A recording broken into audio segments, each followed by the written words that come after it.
Believe in Bigfoot, Dogman, any cryptid? Are you skeptical? Curious about the supernatural, conspiracy theories, the unknown? Then come join us as we explore facts, tall tales, and encounters on Creatures and Curiosities.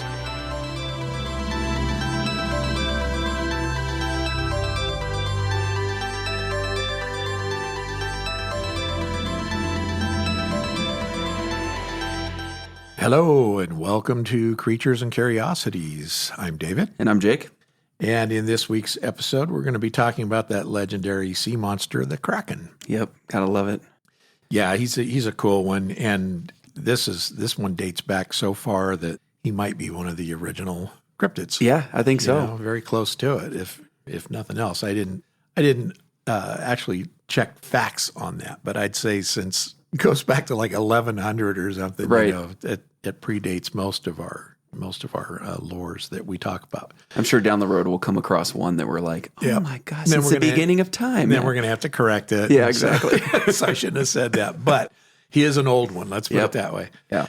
And you know, before we get into this, I just kind of wanted to touch on the fact that, you know, our last episode about the Rougarou, you know, how excited we both were to become Rougaroos.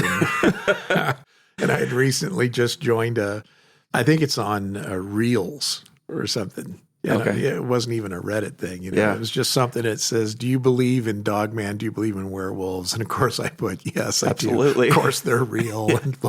And so the administration sent me an email the other day, you're welcome in our group. And I thought, yay. Well, I can be along with the other nuts that all want to become, you know, werewolves. I'm sure their obsession is just as sick as ours is. Oh, there's no doubt in my mind. There's a lot of people want to be werewolves. But yeah, so I wanted to tell you just a little bit, just because, you know, I just got home not too long ago, right? And I was driving my daughter Grace back to Tennessee. Yeah. And we decided we were just going to do a little road trip. And so we ended up hitting several different states. We went all the way back to New York and stuff before swinging back around, and went down through Pittsburgh and stuff, and went to a Pirates game. And so I was more jealous about all the pictures of delicious food you were sending me. Oh man, the eatery was unbelievable on the way. But what I wanted to touch on was there was no way I was going to drive through all the northern states, right, without having to stop at Bray Road. You have to. Yeah. You have to. So, you know, it's like 100 miles out of our way. We were actually heading up to Green Bay. And I just looked at my daughter and I said, how far away is Bray Road? And she's like, I think it's like 70 or 80 miles. And I went, perfect. We're going. Even though, you know, that's 140 plus miles out of our way. Exactly, yeah. We're going to go, because there's no way I'm going to be in Wisconsin and not go to Bray Road. Yeah, it would be a travesty. It really was. And so I thought, okay, got to do it. So I drive over to Bray Road. And I sent you video. Oh, yeah. Yeah. I watched that thing like 10 times just to see if I could spot Dogman off to the side. No doubt in my mind, he's there. Okay, so once you're actually there and you drive off the main road, and, you know, of course I took pictures, you know, so that when we do our Dogman episode, right, I'm going to post some pictures of Bray Road and some of the area. Cornfields, waterways, thick tree lines, farmhouses, everything that you can muster up in your imagination. Remember when we were so fascinated with Dogman, 10, 11, 12 years ago? Something like that, yeah. And we were looking at stuff, and some of the depictions were it out by a barn. Yep. And I think there were some photographs even that were taken. Whether they were hoax or not, there were photos of the Dogman, but he was over by like hay piles. And it's perfect. Yeah. This area, it matched everything that was in my head about the beast of Bray Road. Right. And so I did a time-lapse photography of driving the entire length of Bray Road as you're going down. And all I could think of was, you know, we're not going to see it because it's daytime. Right. You got to be out there at night. But you wouldn't be able to see it. Oh, there's no way. If that guy was hiding from you, or you'd never see it. The thicket out there is unbelievable. And I just thought it was the coolest thing ever. How many times have you been driving through Yellowstone and you see people standing there? Oh, yeah. And so you kind of slow down and look off and you're like, what do they see? Yeah, what is it? But you sit there for a few minutes and finally it moves, but it blended in so well. And it's broad daylight at the time. And then it's a deer or an elk or a bear or whatever.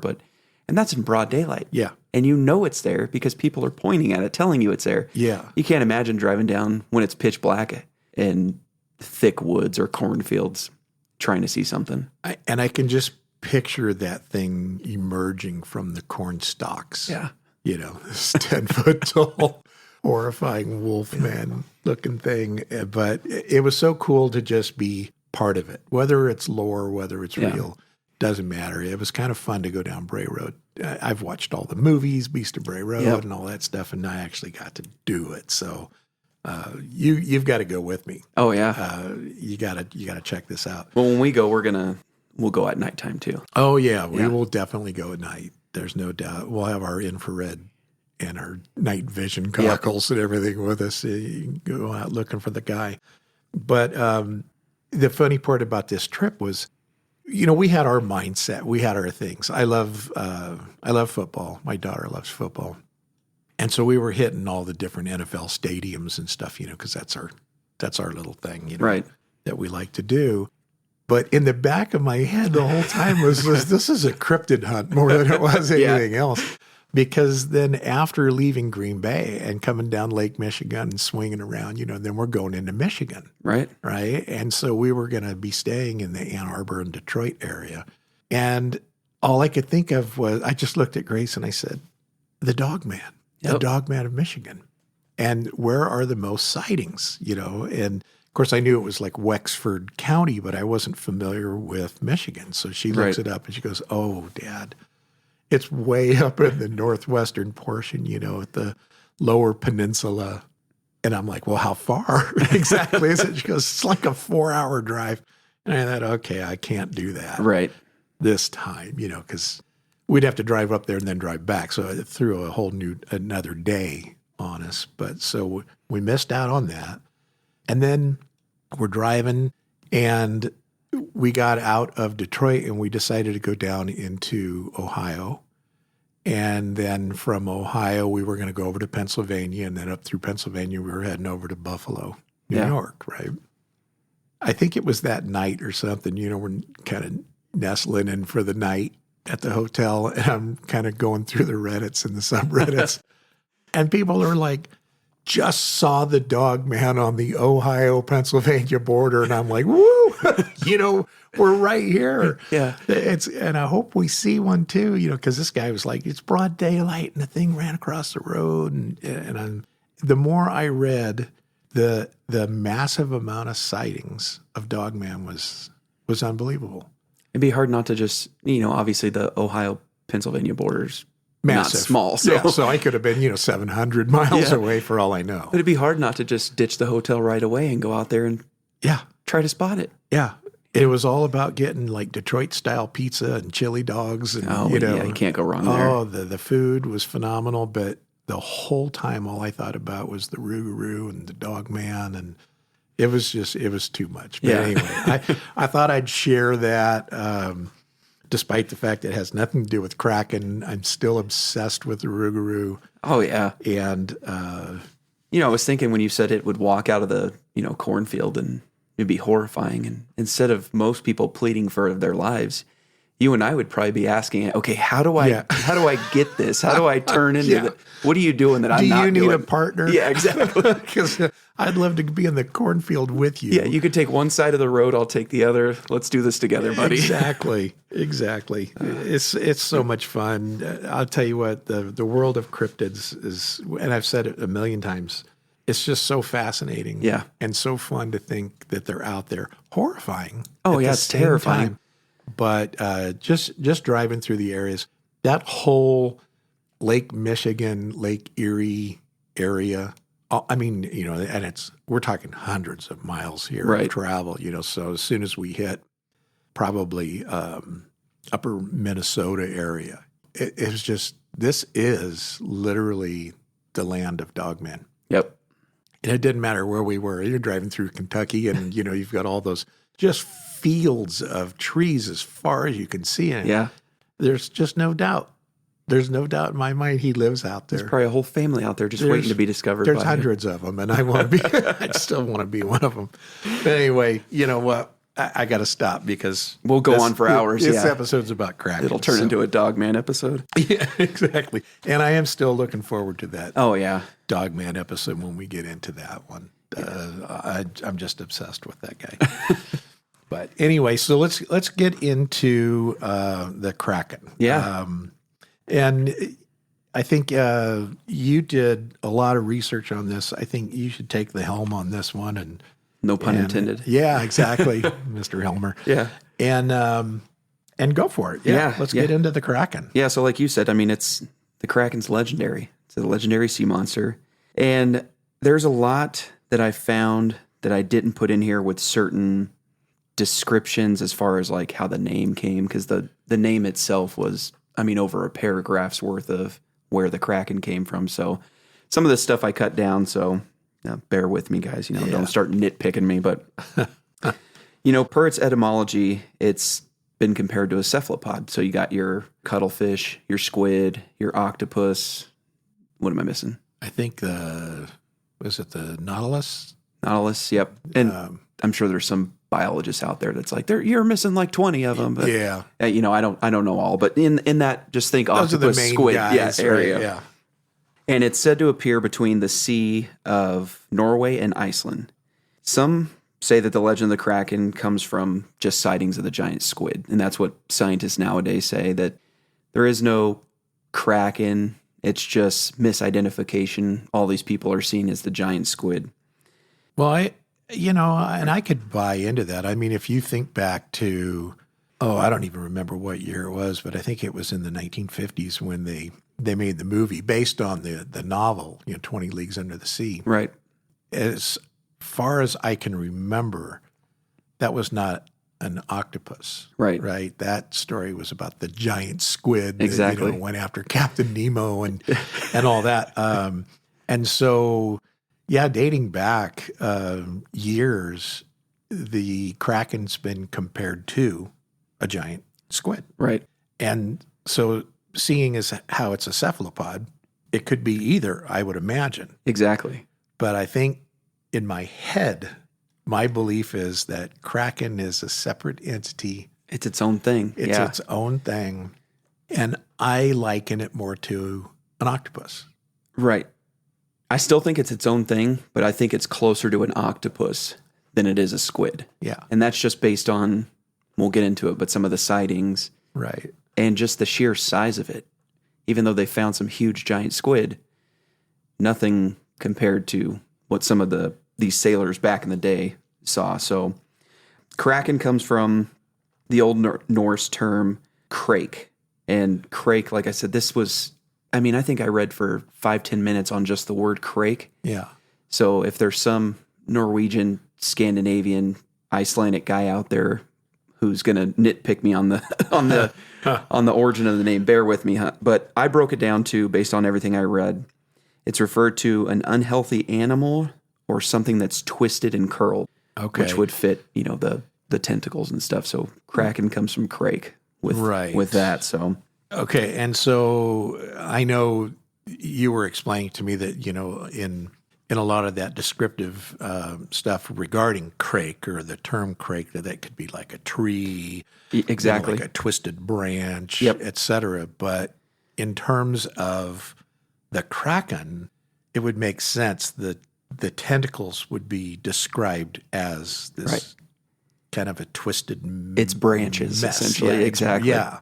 And so to me, that makes sense. Right. That a crake is the Kraken. Yeah. And there's a lot more to it that didn't even really fit in, from my reading, the term or what a Kraken is.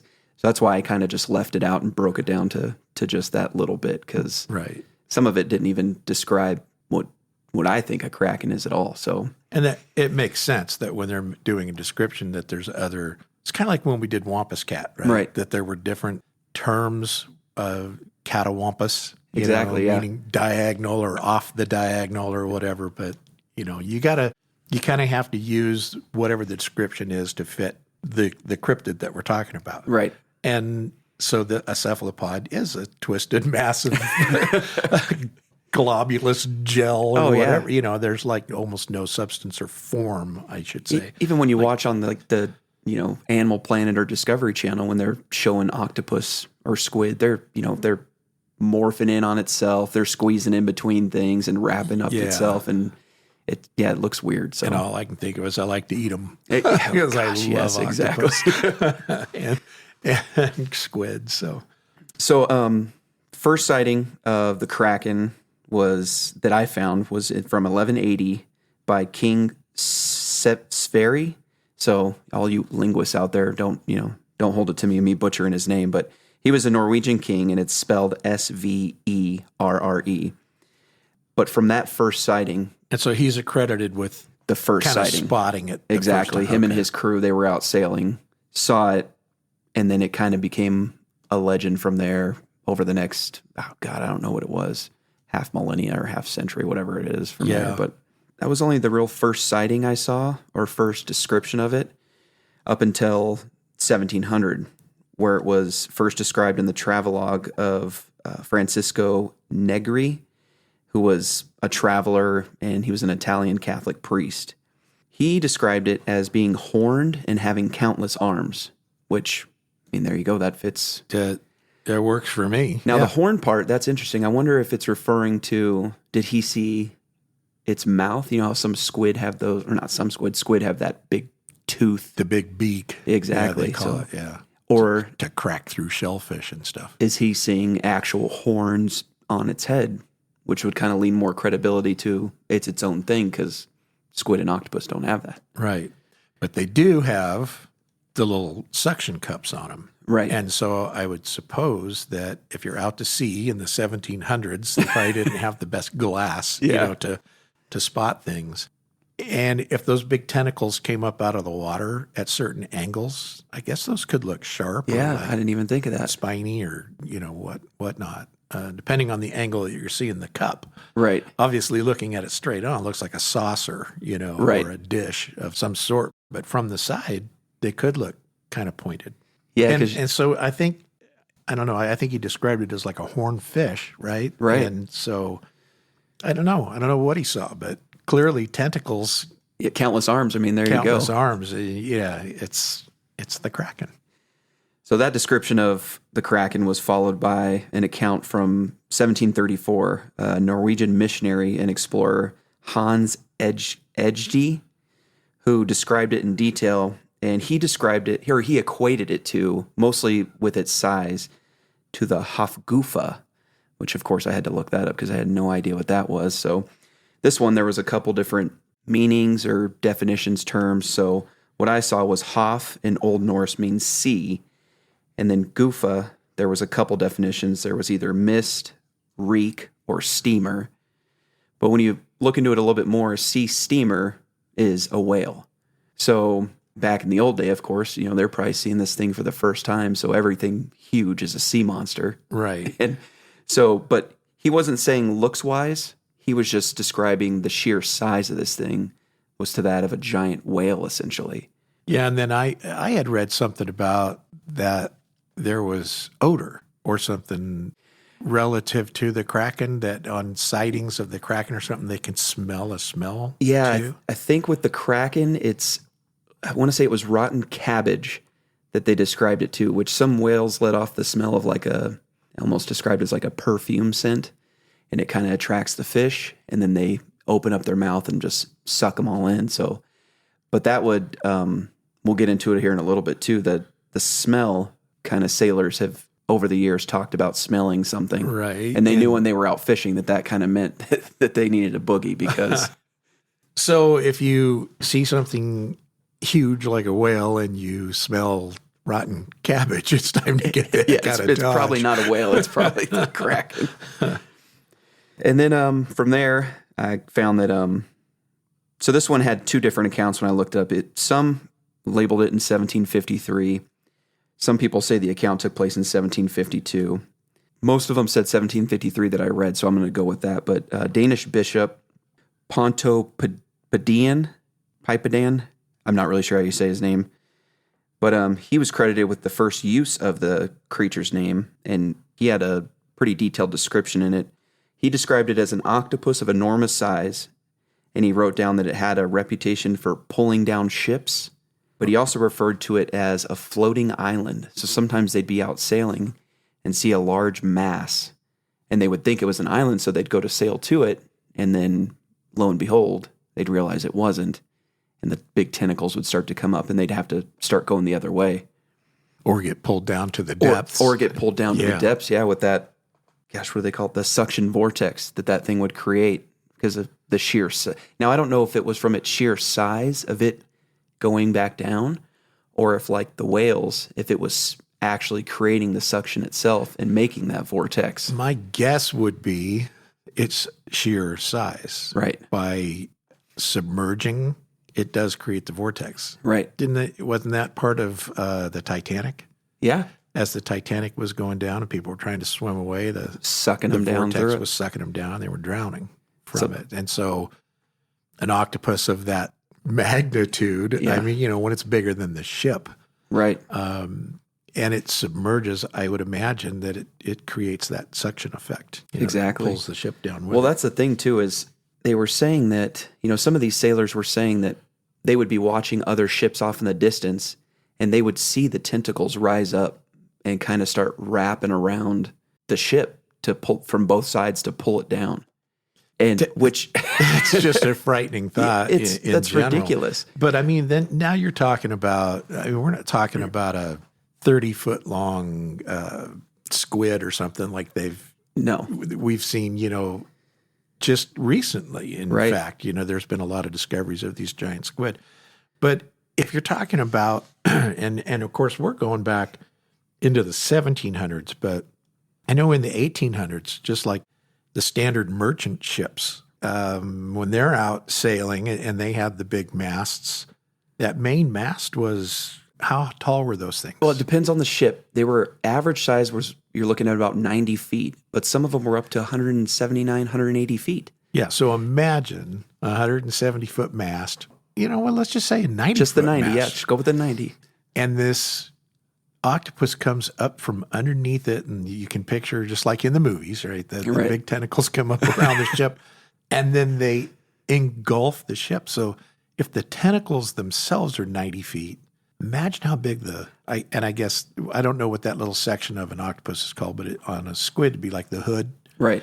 Imagine how big that thing would have to be to have 90, 100-foot long tentacles. Well, because that's what people have to remember is when they're talking about these giant squids that are 30, 40 feet, that's the squid from its head or hood all the way down to its longest tentacle. Right. That's not just the tentacles or just the head or the hood. Yeah, and if this thing is under the ship, and reaching out past then you have the height of the ship as well. Right. And then the mast. So if you've got a 179-foot mast, the body of the ship has to be 30 to 60 feet. Give or take, in depth, right? I'm not a professional, shipster, right. Or whatever you'd call that exactly. guy. But you're still going to add distance between where the mast hits the deck to the bottom of the ship, of the hull of the ship. And if that octopus is underneath it and wrapping its tentacles, those tentacles have to be 140, 170 feet long in and of themselves. Exactly. Not to mention its body or head or whatever you call it. Yeah. So, I mean, we're just talking about something of a size that no other cryptid that I'm aware of would be this big. No, it's ridiculous. Yeah. And it's got to be horrifying. I can't even imagine being on a ship and then seeing those big old tentacles coming over. Growing up, I always thought it'd be cool to be a pirate, obviously. Like, what little boy didn't want to be a pirate? Yeah, pirate, werewolf, whatever. Exactly. Or a werewolf pirate. Like, I want to be sailing the seas as a werewolf. When you think about it, you're out there. Like, when I was a kid, this is how I imagine it. You're just out on the sea, birds flying. I love birds. You're fishing. You're hanging out.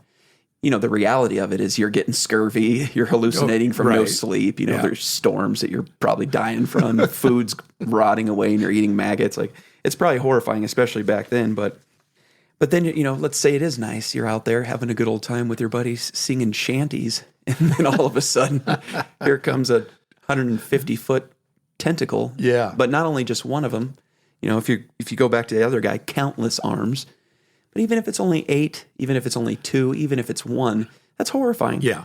One tentacle is enough to put you into a state of panic. Yeah. Right? Wrapped around your ship, pulling your ship under the water. Because there's nothing you could do. And I mean, I've seen the videos of the divers, and a normal sized octopus comes up to them and grabs them or latches on their mask.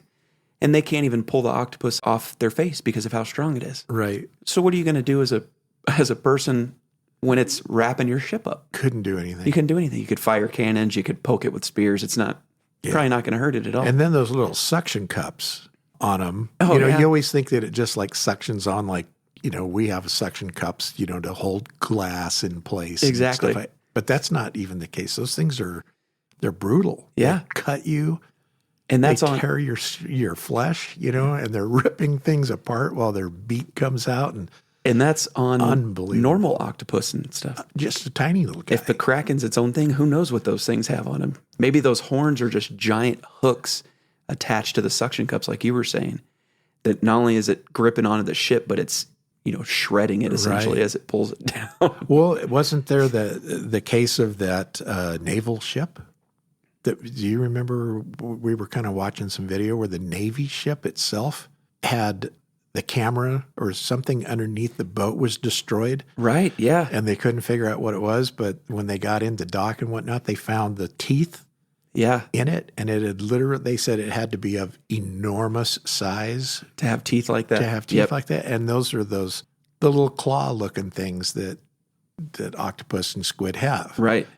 Yeah, because they held one up next to the picture, and it was probably, if you had to guess, what, 3/4 inch, an inch, maybe longer? I'd say at least an inch. Yeah. And those would be like around the little suction cup areas, right. But so now times that thing by 10 or 20, how much big this thing is. Can't even imagine. Those things are probably the size of your arm. So anyway, then from there, some of the next stuff I found as far as the history and the origin of it came back to French malacologist. Of course, I had to look that up because I had no idea what that was. But it's a branch of... I still don't know what it is, so tell me. It's a branch of zoology that studies specifically invertebrates. Now, at first when I looked it up, it said vertebrae, and then I did some more research on it. It's zoology of invertebrates. So your octopus and stuff like that. Right, yeah.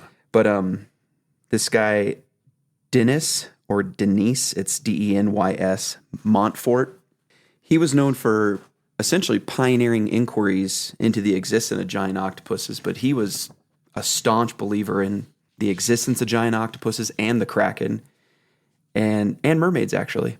So he was big into trying to prove their existence because he firmly believed that they existed. Not only did he believe they existed, but he saw them and wrote about some of them in his writings. Now, I didn't get too into his writings because I know some people probably get dulled with the history. I don't. I could read that stuff all day, so I left a little bit of that stuff out, but it was pretty interesting. 100% he swore he was all in. He knows they exist. He's seen them in his travels, mermaids and the Kraken. So, well, I know we've watched a few videos and some of them look fake and some of them don't. Where they've gotten the huge tentacles that come up out of the water. Yeah. And so, do I believe the Kraken exists? Probably. I think he's got to be out there. Right. I mean, it's been talked about since, like you said, the 1100s. That's a long time to keep that legend alive. And when you get into the concept of mermaids, I'm pretty sure that we're going to have an episode on mermaids and sirens. Oh, absolutely. Because any seaman that you talk to will tell you that they hear sirens out, and then people are always like, those are whales. And they're like, no, these things are like singing, melodic songs coming in from the rocks and whatnot. And so... And I'll take the advice of, or not advice, but I'll take the theory of somebody who spends their life at sea, those crab fishermen or guys on merchant type ships nowadays, rather than some guy on YouTube who's like, no, those are whales. And then there's just a million different videos. I mean, they're cropping up left and right. Oh, I know. Of mermaids that have washed up on shore. And of course, some of them are hoaxes. Well, There's yeah, no just doubt. that some everything, of them are. unfortunately, nowadays. And I've seen some video of like underwater video, and they were filming. This was out by like an oil derrick, Oh, yeah. And it wasn't like they were actually in there filming. They had a camera set up For their equipment and at the stuff derrick, like that. right? Exactly. Yeah, and they were looking at equipment, and a mermaid swam by. Yeah. And of course, that one went viral. Right.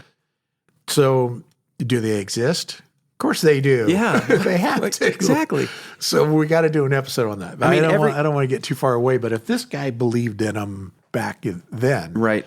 and we're still to this day, 2024, finding evidence of mermaids and things of that nature, then certainly the Kraken has to exist too. I mean, we uncover new species on land all the time.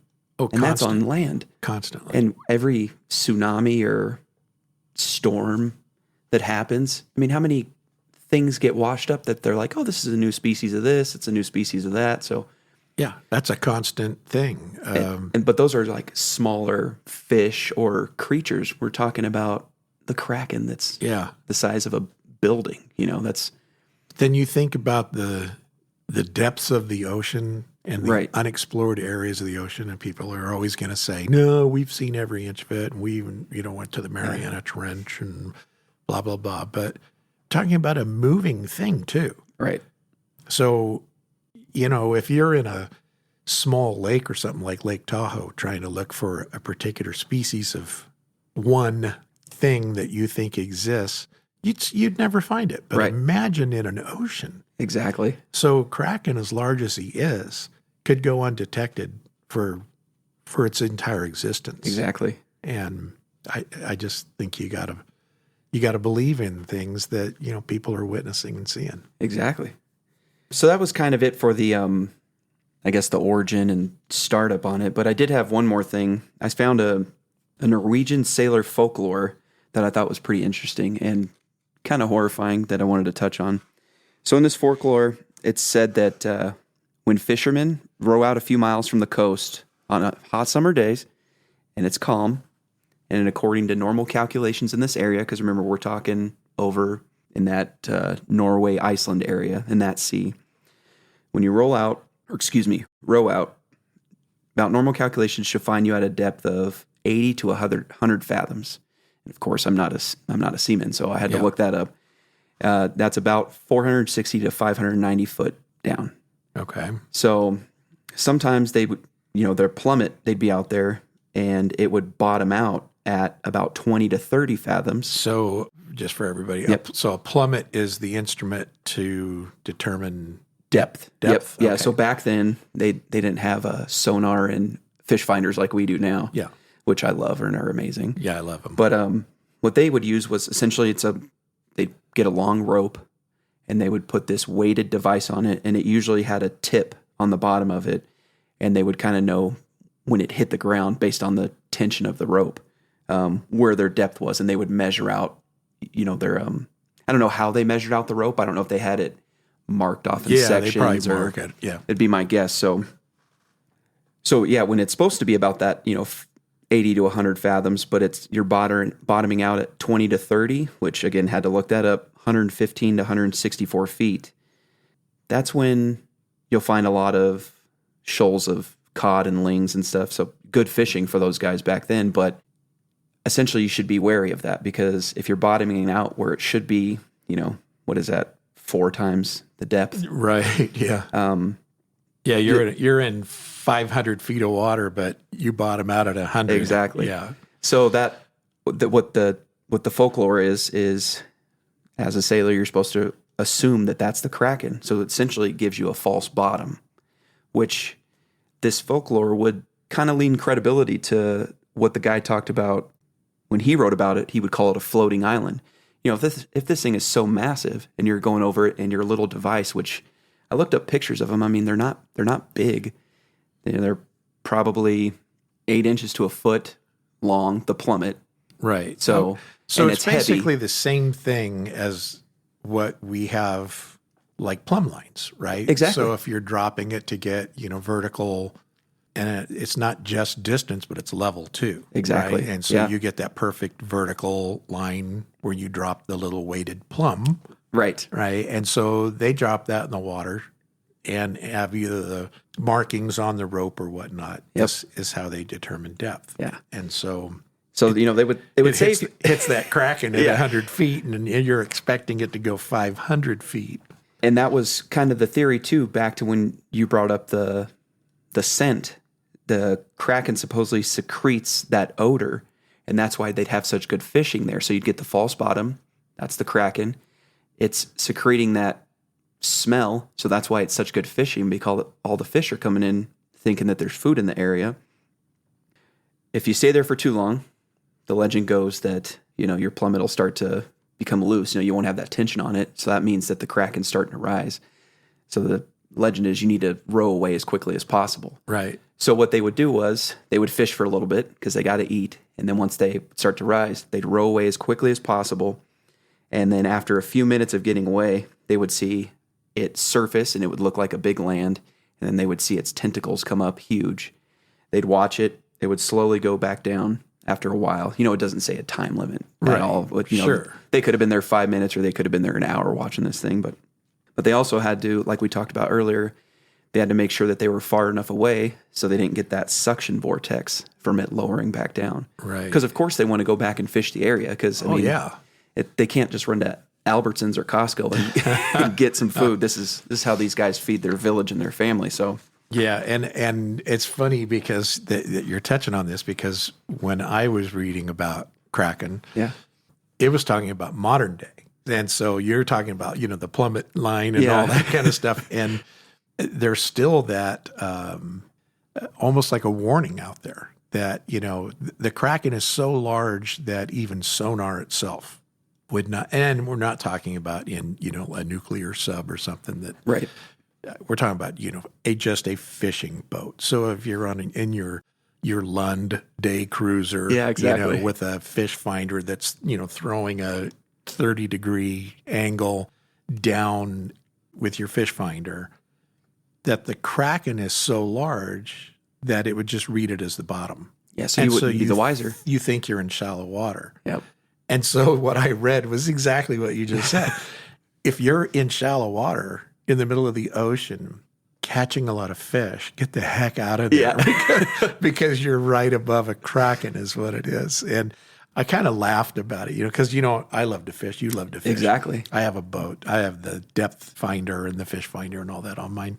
And you never really think about that. No, if you're catching fish, you're catching fish, move. You're going to stay, but it kind of makes sense. And if it starts getting shallower, but you're not moving, then that thing's rising and it's time to boogie. And now imagine back then, this isn't just you and me out having a good time, eating a couple sandwiches and fishing. These are guys that are like, hey man, we haven't eaten in a week, so we got to catch some fish. And they make a living at it. So that we could feed the village and make a living and stuff. Right. So they kind of have to suck it up and try their best to, escape death's grasp at the last second. But yeah, could you imagine though being smart enough and wary enough to say, hey, you know what? Kraken could be below us, and everybody's like, "Oh, come on, come on, Jake, you moron." Yeah. And then but hey, just err on the side of caution. Let's move, right? And you move, and then all of a sudden you see this massive thing surface with the tentacles up in the air. You'd just be like, "Oh, it's so big it looks like an island." Unbelievable. Yeah, I couldn't imagine. No, that'd be terrifying. Especially back then, because it's not like now where we could watch movies and we could see YouTube clips and we have AI where you kind of get conditioned to see stuff where it would still be shocking to see in person, but you're a little bit more ready for it.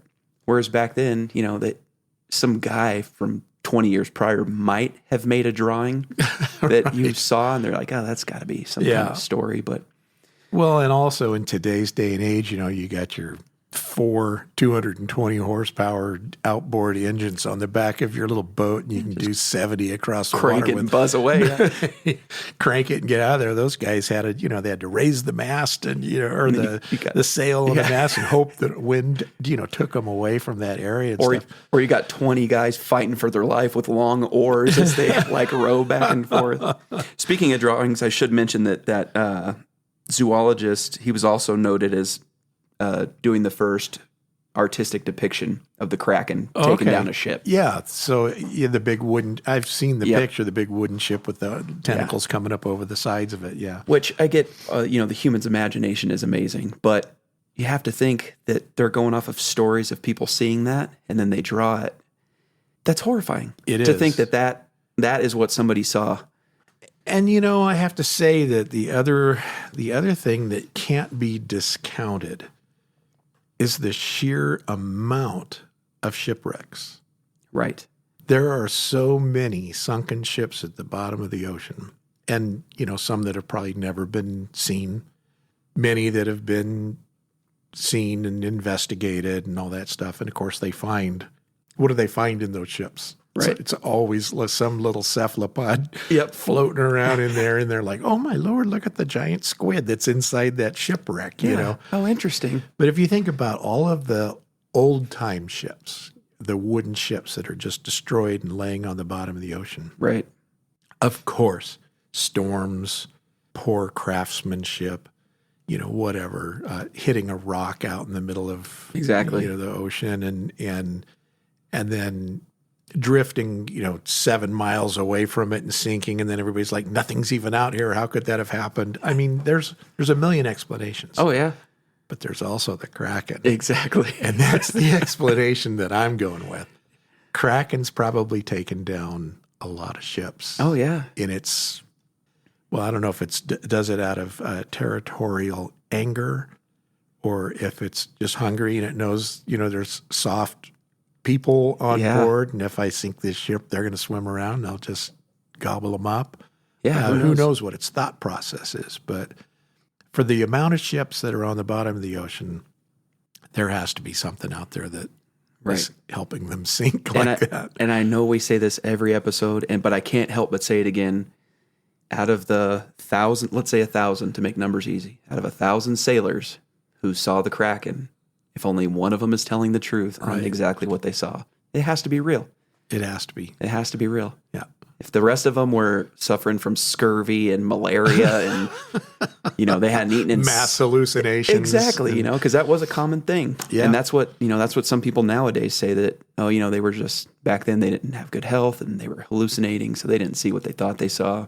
And I suppose there could be exaggeration. Sure. Yeah. A 30-foot squid came up alongside the boat and somebody yelled Kraken, and then they all took off and then it becomes folklore. Right. But it doesn't explain all of the guys that have come forward to say over time, from 1100 to now, right, where people are saying, no, this thing absolutely exists. And so, yes, I agree with your assessment. We've talked about it, like you said, in literally every episode. Right. If one person has seen it, then it's real. Yep, that's all there is to it. And I'm buying it. Yeah, I like it. People are probably like, these two guys are absolutely off their rockers. These nut jobs. They buy every cryptid. But you know what? The reason that cryptids exist is because people see them. Otherwise, it wouldn't be there. Right. Right? I mean, how do you come up with the lore of the Rougarou or the Wampus cat or any other thing if somebody didn't see it at some point and tell the story? And I totally understand that some people just lie to lie. Yes. That happens. But not everybody does. But not everybody. And that's all it takes is that one person. Yep. One credible person verifies a cryptid's existence. That's it for me. Period. So let's get into...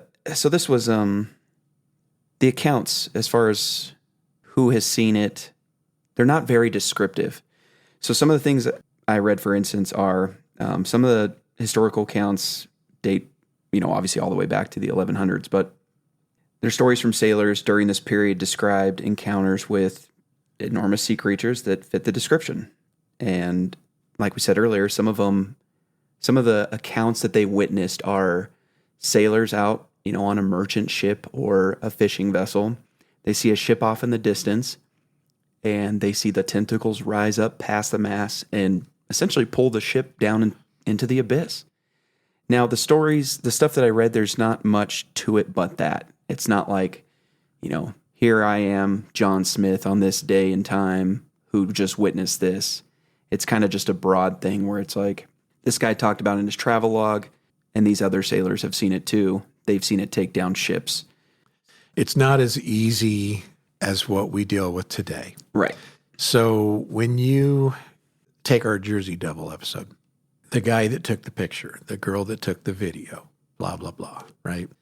And they post it for the whole world to see. Mm-hmm. These people couldn't do that. Right. So 13th century sailors that saw it, they had word of mouth. Word of mouth. That's it. And so it is hard to bring forth evidence of Kraken when the majority of all the sightings were out in the ocean, where no pictures were taken, no ability, no social media, no way to get it out there. And some of those people probably couldn't even read or write. Probably not. Yeah. So that's what they had to do was, they couldn't take the time to sit there and draw a picture of it because they got work to do on the ship. They can't write out what they saw because they don't know how to write. So they just have to, when they get back to port, they just have to kind of tell their story.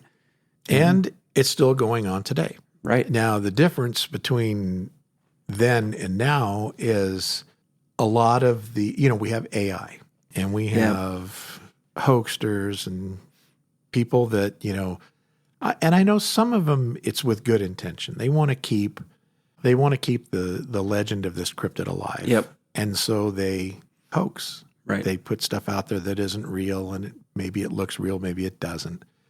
But we did a lot of research on trying to find modern day sightings, and there's still a lot of them, right? We watched the 20 best sightings videos. We've watched a bunch of YouTube videos that were recent. I mean, July of 2024 was one of the most recent ones, where you see the tentacles rising up out of the water.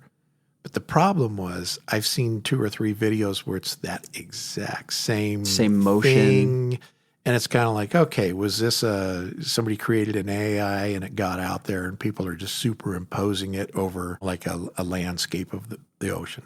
Right. So you run off to the ocean, you take a video of it, and then you just superimpose.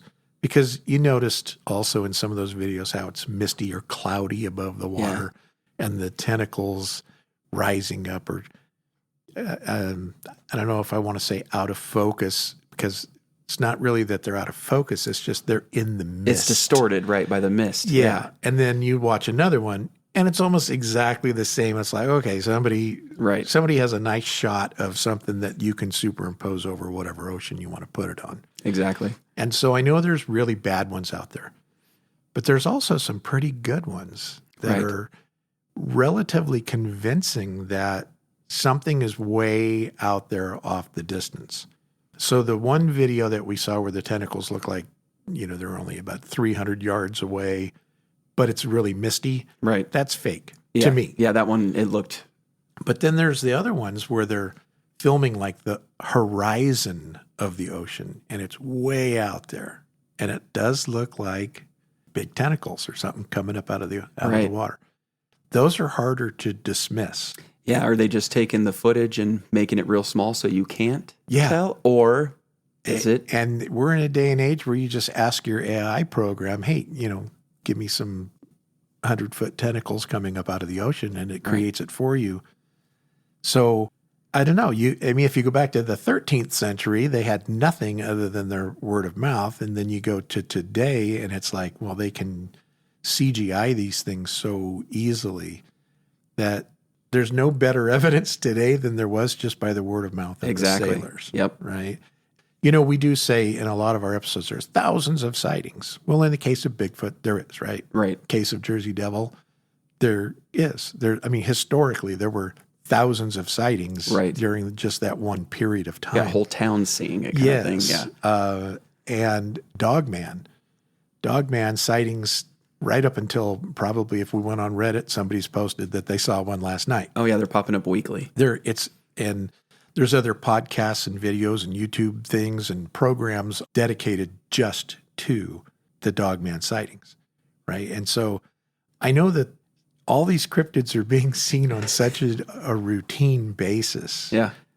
Kraken, I don't know that we could get into saying thousands of sightings. Right. I don't know how many there are, but there's enough, and enough shipwrecks and unexplained things that have happened, out there on the waters.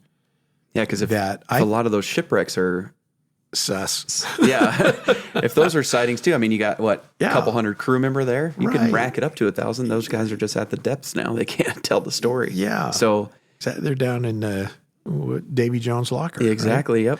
Yep. And speaking of such, there's been a million movies. Oh yeah. Based on Kraken. Pirates of the Caribbean. I love all those movies. Yeah. And while it's not the typical Kraken that I believe, the massive octopus that's coming up and sucking these ships down to the bottom, everybody has their little take on Krakens, right? Yep. And a lot of them, like 20,000 Leagues Under Sea, they're giant squids, which we literally know exist. Yeah, it's easy to watch videos of marine biologists or... I know we wrote down a bunch of them, and there's really no reason to get into all of it. But, just recently, from 2007 to 2021, off the coast of Australia, the Antarctic, the U.S. in the Gulf Coast, in Malaysia, they have literally filmed and caught these giant squid. And one of them, the one in the Antarctic, the tentacles were 39 feet long and it weighed 990 pounds. Yeah. It's a lot of calamari. Yeah. Oh, God, I love it. And so when you think about these are being seen today, right. We know they exist. Could there have been bigger ones? Because I know a lot of people, and we're not going to get into the debate of prehistoric stuff. I don't think the Earth has been here longer than about 50,000 years. So when they always say, this dates back 172 million years. Yeah. My thought process is going to differ from other people. Yeah. But I also could be wrong, and I realize that. Yeah. That time is time, and who knows? I always found those funny, though, real quick. I have to interject with this. When they're like, we carbon dated it, and it's, 275 million years old. And you're like, oh, my God, that's incredible. And then, 2 years later, we retested it. It's actually only 40 million years old. Yeah. It's like, you guys were just off by over 100 million. And you guys are saying it so nonchalantly, nothing happened. And then they start talking about the science of carbon dating and that how water can ruin it due to the heavy compression. Or if you accidentally get a little bit of your sweat on it or whatever, then it's like, boom, a couple 100 million years gone. I'm not a big science guy, right? Let's say that you believe in the Jurassic era. Sure, yeah. Then what's to say that the octopus of that era were not just as large as the lizards of that era, and so Kraken did exist. Exactly. And he's not extinct, and he still lives out in the ocean. Yeah. I mean, for people to say, well, these two guys they've lost their minds. There's no octopus that big. But yet you're the same person that believes in dinosaurs, that, a lizard was 100 foot tall, walking around, massive carnivore, and megalodons and all the other things that people totally believe in. But yet the Kraken is a far cry. To me, it makes perfect sense. Yeah, it's easy. If you believe in reptilian creatures that were over 200 feet long, you big brontosauruses and things of that nature, and then you can get into Champ, Loch Ness, Tessie, all of these different plesiosaurus, is that what they're called? Yep, I think so. And those, there's plenty of evidence to suggest that those still exist. Right. And so if it was something from a prehistoric age, then I can completely buy into the theory of the Kraken. Yeah, it's living down in the darkness, and we just don't know about it. We just don't know it. Yeah. And like you say, unless your ship happens to travel over it at that exact moment, you're not going to find it. Yeah. It's a needle in a haystack. Yeah. And to touch on that, it's funny you say that, because one of the theories that I read that actual scientists are speculating which would make the encounters even less if what they say is true. The theory is that some of the sightings are linked to tectonic activity and seismic events. So some of scientists are speculating that earthquakes or underwater volcano eruptions or underwater volcano activity could disrupt the ocean's bottom. And one of the things I read said the ocean's equilibrium. I don't know what that is, so ocean's bottom works better for me. Disrupting that could cause these gigantic sea monsters to rise up from the depths. If you're laying down there and you're a 500-foot kraken or whatever, and then you get an earthquake, something startles you, you think maybe there's danger, so you kind of come up to the top to get away from it. I mean, it would make sense that we don't see them a lot because of that. And, Right. Those guys, their only means of, they couldn't hop on a plane and go. They had to be out sailing. There's more boats on the sea probably back then than there are now. A lot of different movies, mostly horror movies, are predicated on that basic belief. Yeah. What was that? What was that crazy movie? It was almost a porn. Piranha. I don't think I saw that one. 3D or something, and that was what it was. Seismic activity broke open a hole somewhere where there were piranha underneath like the thermocline layer and underneath rocks, but it broke open. And then these massive, giant piranha came out and got into the waters and killing everybody, Of course, yeah. But there's a ton of movies based on the Meg seismic. did that. The Meg. Was it part 2? Yeah. Or was it the first one as well? Both. That did that. Where they went under the thermocline layer and got down into a whole new world, under the water, and they were so mesmerized by its beauty. And then, boom, here comes the megalodon. Yeah. So, yeah, I think that the theory behind that could be valid. Right. Seismic activity does cause a lot of disruption to the world in general. And causes tsunamis and all kinds of stuff. And when we get those tsunamis, like I said earlier, that's when some of those smaller fish wash up on shore dead. I mean, I don't really expect who knows how big the Kraken is, but let's just say it's 300, 400, 500 feet. I don't expect that to really wash up on shore. Right.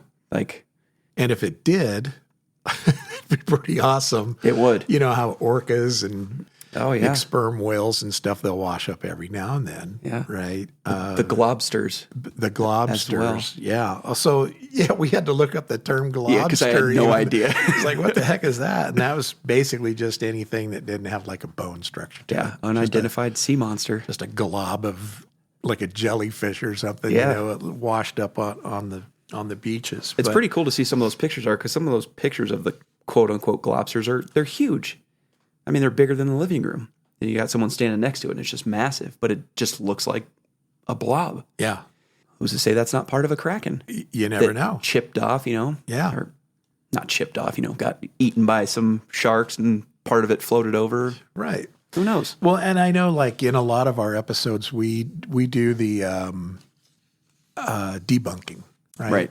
And I don't think there's anything specific to debunk Kraken. Other than the fact that a lot of experts believe that sightings of the Kraken are nothing more than our most hated term, misidentification. I hate that, and that they're just simply seeing a giant squid. Which size-wise, based on the sightings, it doesn't fit. Doesn't make any sense because the largest one that we've seen so far is that 39-footer? Yeah. And I'm sorry, 39-foot tentacle length. I mean, massive. That's huge. And we did see video, but they didn't talk about the size. Remember that big finned reef squid? Oh, yeah, where that guy is swimming next to it, and then they pan down the tentacles, and they got to go 100 feet past him because even if he was a tiny little guy, 5'5" or something, right? It was at least 15 times his length. Yeah. Right. And that thing was massive, but in that particular documentary that we were watching, they didn't talk how big it was, just that it was one of the largest sea creatures. And this is why people believe in sea monsters. Right. Because if you saw something like the big finned reef squid, you might say it's a Kraken. Right. Because it was huge. Unbelievably huge. Its tentacles didn't look as thick as some of the descriptions that those sailors gave back in the day. Almost looked like the tentacles of like a jellyfish. Right, You know, like where they were strings. just strings Yeah. hanging off of it. It was still massive. Huge. But not the big tentacles that you would identify as being Kraken. Right. But yeah, it's I just don't believe it's misidentification. No. And I love how we do this every episode too, because we're always like, well, let's talk about how we could debunk it. And then right when we're done, we're like, that's BS. It's not. It's real. You can't debunk this. Yeah. You know. I mean, we have wildlife biologists saying that things are chupacabras. We got the one that said that one was a rougarou, the Ritter Exactly. roadkill. And people are willing to put their credibility on the line and jump out there and say that it is a particular cryptid. I have a lot of respect for those people. Yeah. Because if you can't identify it and it's no known species, Right. then it possibly is a cryptid. It has to be. And all these naysayers and people like, oh, you guys are just crazy. You believe anything that You they believe tell you. anything they tell you. And, I'm not. I'm a skeptic Right. on a lot of things. But I also believe that the thousands of sightings are not all misidentification. Right. Just as simple as that. And so, as I've said, I think in every episode to this point, Kraken's real. Yep. I believe in him. He's got to be out there. It may or may not be the longest lore. We'll see when we get down the road. Yeah, because we went 15th century for rougarou. Yeah. We dated back. Oh gosh, I don't even remember the Jersey Devil one. Like that was a long. It was a long, but I want to say that was. I'm sure I'm getting it wrong, but it was like 16th century. Yeah, maybe? I don't remember it being 17th before even. that, but because the birth of the Jersey Devil was like 1735 or something. So you're already 18th century there. And this guy goes back to the 1100s. and that's just documented. That's documented Kraken stuff. So who knows He's real. if in 700 someone was out and their ship just got taken down, so they couldn't report it. Couldn't report it. Because they're on a little sloop or a schooner or whatever those small ships are called. There's Right. I almost got on a rabbit trail looking into all because I was trying to look at ship sizes. Oh yeah. You got your frigates. I'm sure I'm pronouncing them wrong. I can't remember the name of the other one. It's huge. It's bigger than a frigate, but there's like 30, 40 different ship kinds. And there's probably more than that. Yeah. But right down to a 2-man dinghy, that Exactly, they were yeah. out fishing in. So who knows? Who knows? But the Kraken can take them all down. exactly. That's the bottom line. So anyway, well, you know what? Do you have anything else on Kraken? I don't think so. I enjoyed researching this one. Like I said, there was a lot of history that I left out that, Yeah, some people, I know some of our viewers don't want to hear the historical part. Right. We're interested in it. And, It's tough 'cause and maybe some people are. So we still you got to throw out origin and history. a little bit, yeah. Otherwise, there's no reason to talk about it. Right. You got to kind of give why it exists and what the belief is behind it. Right. And I find it interesting. And if we're boring you to death, then email us and let us know. No more history. Yeah. But anyway, if you don't have anything else, I think we'll go ahead and conclude this Yeah, I think episode we're good. on Kraken. Yeah. And 2 weeks from now, why don't we do the Wendigo? Oh, yeah, I like it. We talked about him a little bit in the Skinwalker episode, and I think we even touched on him just as a little bit in the Rougarou. Yeah, that's true. And so let's get into detail on what he is. I like it. All right. If we don't have anything else, Good we'll to go ahead and conclude. All right. Thanks, guys. Thanks for joining us today. If you enjoyed the show and you want to help us out, then go ahead and give us a follow, leave us a review, and don't forget to turn on the automatic download button so you don't miss any upcoming episodes. And as always, if you've had any experiences, stories, thoughts, comments, or questions, we'd love to hear from you. Send us an email to cryptidfanatic@gmail.com. Let us know if you'd like to be on the show or just have your story featured during one of our episodes.